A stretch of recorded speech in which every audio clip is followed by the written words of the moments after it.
Bismillahirrahmanirrahim. Assalamu alaikum students. Welcome to Bio with Musammir. How are you students? Hopefully all of you are fine. Students, NMD CAT preparation में आज हम जिस topic को discuss करेंगे वो topic है endoplasmic reticulum. हम यहाँ पे 10 important MCQs related to NMD CAT from the topic endoplasmic reticulum उनको डिस्कस करेंगे. तो सबसे पहले जो फर्स्ट एमसीक्यूज है उसको मैं आपके सामने रीड करता हूं और ये एमसीक्यूज ये है कि select the one which is not a function of smooth endoplasmic reticulum. इसमें मैं कीवर्ड को अंडरलाइन कर देता हूं, नॉट. ये नॉट इसका कीवर्ड है, यानी आपने बताना ये है कि इन चारों ऑप्शंस में से कौन सी ऑप्शन के अंदर स्मूथ एंडोप्लाज्मिक रेटिकुलम का फंक्शन नहीं है. तो देखिए स्टूडेंट्स, इसमें जो अल्फा ऑप्शन गिवन है उसमें लिखा हुआ है metabolism of lipid, beta option transmission of impulse, Charlie option transportation of materials and delta option processing of glycoproteins. देखिए स्टूडेंट्स, ये जो अल्फा, बीटा और चार्ली, इन तीनों में जो फंक्शंस गिवन है वो स्मूथ एंडोप्लाज्मिक रेटिकुलम के हैं, जबकि ये जो डेल्टा ऑप्शन के अंदर फंक्शन गिवन है प्रोसेसिंग ऑफ ग्लाइकोप्रोटीन्स, ये फंक्शन एससीआर का नहीं है. तो मैं इसको जो है वो क्या कर देता हूं जी, डेल्टा ऑप्शन को सेलेक्ट कर देता हूं. चलिए अब देखें, मेटाबॉलिज्म ऑफ लिपिड्स में ये इन्वॉल्व हैं क्योंकि लिपिड मेटाबॉलिज्म के एंजाइम स्मूथ एंडोप्लाज्मिक रेटिकुलम के ऊपर होते हैं.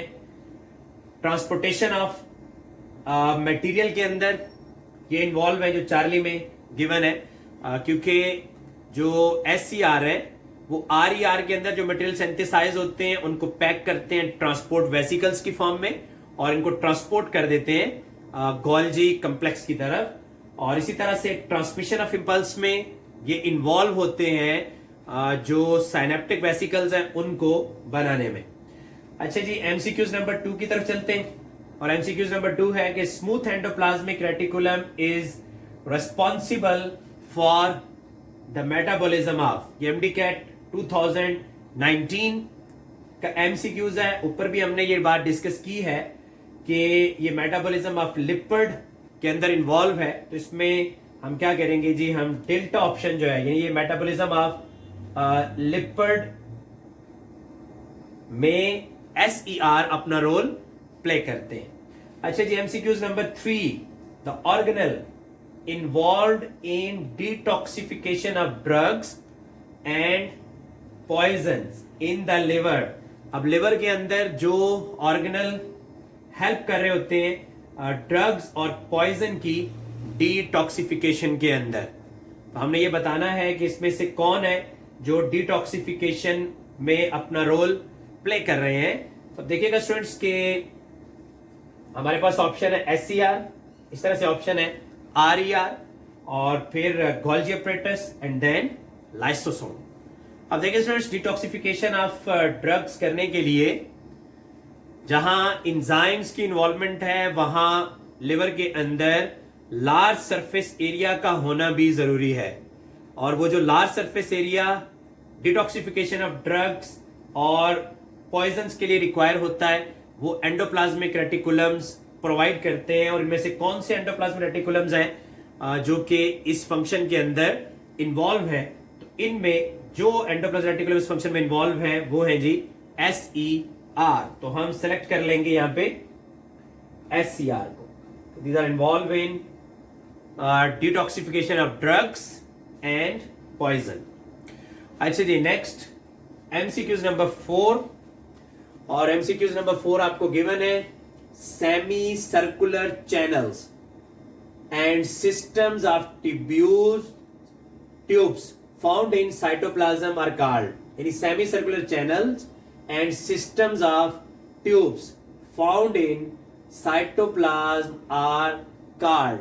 तो ये बुक के अंदर जो है ईआर को नेटवर्क्स ऑफ चैनल्स का नाम भी दिया गया है. तो ये जो सेमी सर्कुलर चैनल होते हैं जो कि सिस्टम एंड ट्यूब्स के, क्योंकि ये ट्यूब की तरह जो बने हुए हैं, इनको हम कहते हैं जी राइबोसोम्स कहते हैं, एंडोप्लाज्म रेटिकुलम्स कहते हैं, ग्लाइऑक्सिसोम कहते हैं या वैक्यूल्स कहते हैं।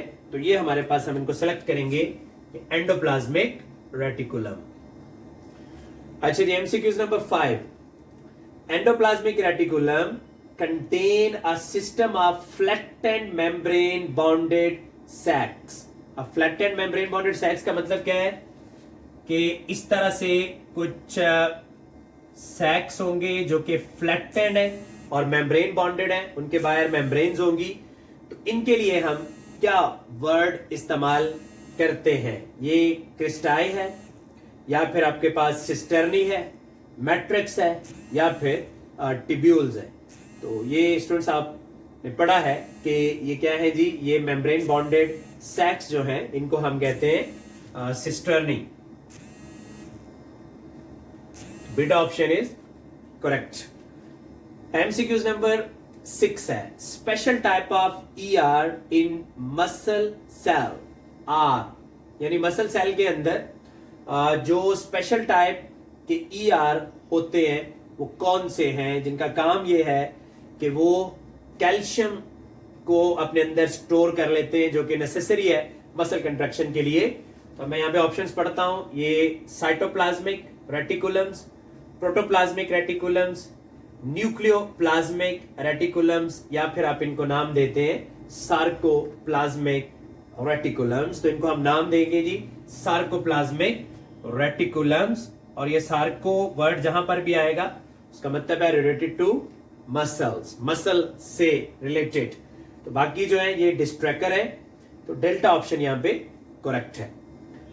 एमसीक्यूज नंबर 7 है, in neurons the role of ER. अब न्यूरॉन्स के अंदर ईआर क्या रोल प्ले करते हैं? तो इसमें जो सबसे पहला रोल है वो है स्टोरेज ऑफ एनर्जी, या एनर्जी को स्टोर करते हैं, या फॉर्मेशन ऑफ साइनेप्टिक वेसिकल्स, या फिर फॉर्मेशन ऑफ न्यूरोट्रांसमीटर्स, या फिर ये हेल्प करते हैं एज अ डॉकिंग मॉलिक्यूल्स। तो अब देखिएगा कि ये जो ईआर होते हैं ये वहां पे जो न्यूरोट्रांसमीटर्स हैं उनको ये पैक करके और इनको किस में कन्वर्ट कर देते हैं? इनको कन्वर्ट कर देते हैं साइनेप्टिक वेसिकल्स के अंदर। तो ये असल में इनका जो है वो रोल है कि these are involve in formation of synaptic vesicles. क्योंकि ये स्टोरेज ऑफ एनर्जी भी नहीं करते, न्यूरोट्रांसमीटर की सिंथेसिस का काम, फॉर्मेशन का काम भी ये नहीं है, और डॉकिंग प्रोटीन जो यहाँ प्रोटीन्स होती है जिनके साथ जाके सिनेप्टिक वेसिकल्स अटैच हो जाते हैं, वो इसके तौर पर भी एक्ट नहीं कर रहे, बल्कि ये क्या कर रहे हैं जी, ये फॉर्मेशन ऑफ सिनेप्टिक वेसिकल्स का काम कर रहे हैं। अच्छा जी, एमसीक्यूज नंबर 8 है, ion stored in sarcoplasmic reticulums. अब सार्कोप्लाज्मिक रेटिकुलम जो मसल्स के अंदर प्रेजेंट होते हैं वो किस आयन को अपने अंदर स्टोर करते हैं? कैल्शियम, सोडियम क्लोराइड और पोटासियम। तो ये अपने अंदर कैल्शियम आयन जो है उसको स्टोर कर लेते हैं, क्योंकि कैल्शियम आयन जो है ये नेसेसरी होता है for contraction and relaxation of muscles, यानी मसल कंट्रैक्शन के अंदर इसका रोल है। तो ये इसको जो है क्या कर लेते हैं जी, स्टोर कर लेते हैं।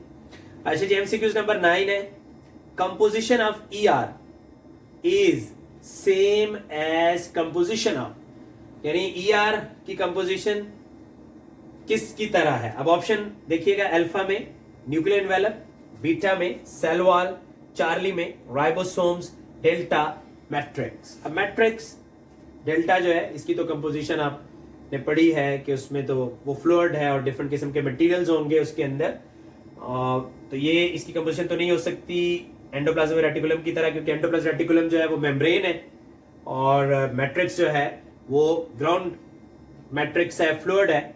अच्छा, आप देखें जी, न्यूक्लियर इन्वेलप को अगर आप देख लें, सेल वॉल को देख लें, राइबोसोम्स। अब राइबोसोम्स जो है ये बने हुए हैं आरएनए और प्रोटीन के, इनकी कंपोजिशन भी इनकी तरह नहीं है। सेल वॉल जो है उसकी कंपोजिशन भी इसकी तरह नहीं है। अब इसकी कंपोजिशन अगर आप देखें तो ये मेम्ब्रेन है और मेम्ब्रेन फास्फोलिपिड्स की बनी हुई है। तो जो न्यूक्लियर एनवेलप है वो भी मेम्ब्रेन है और न्यूक्लियर एनवेलप भी फास्फोलिपिड की बनी हुई है। तो आप यहां पे सेलेक्ट करेंगे अल्फा ऑप्शन। अच्छा जी, MCQs number 10, which ER are attached with nuclear envelope. आपने बताना है कि न्यूक्लियर इन्वेलप के साथ कौन सा ER जो है वो अटैच है, SCR, RER, सार्कोप्लाज्मिक रेटिकुलम, या दोनों अटैच है। तो जब आप न्यूक्लियर मेम्ब्रेन के स्ट्रक्चर को पढ़ते हैं तो उसमें जो आउटर मेम्ब्रेन है, आउटर मेम्ब्रेन के साथ रफ एंडोप्लाज्मिक रेटिकुलम्स की अटैचमेंट है। तो यहां पे हम बीटा ऑप्शन जो है इसको सेलेक्ट कर लेंगे। तो आज हमने स्टूडेंट्स एंडोप्लाज्मिक रेटिकुलम से 10 इंपॉर्टेंट एमसीक्यूज को पढ़ा है, और ये एमसीक्यूज आपके लिए एनएमडी कैट एग्जाम में हेल्पफुल हो सकते हैं, और इसके साथ साथ ये आपके लिए हेल्पफुल हो सकते हैं इन योर बोर्ड एग्जाम। तो इनकी आप प्रैक्टिस कर सकते हैं। नेक्स्ट लेक्चर में इंशाल्लाह हम कुछ मजीद एमसीक्यूज को डिस्कस करेंगे। आपसे इंशाल्लाह नेक्स्ट लेक्चर में मुलाकात होगी। मुझे इजाजत दीजिए। Till that time, Allah Hafiz.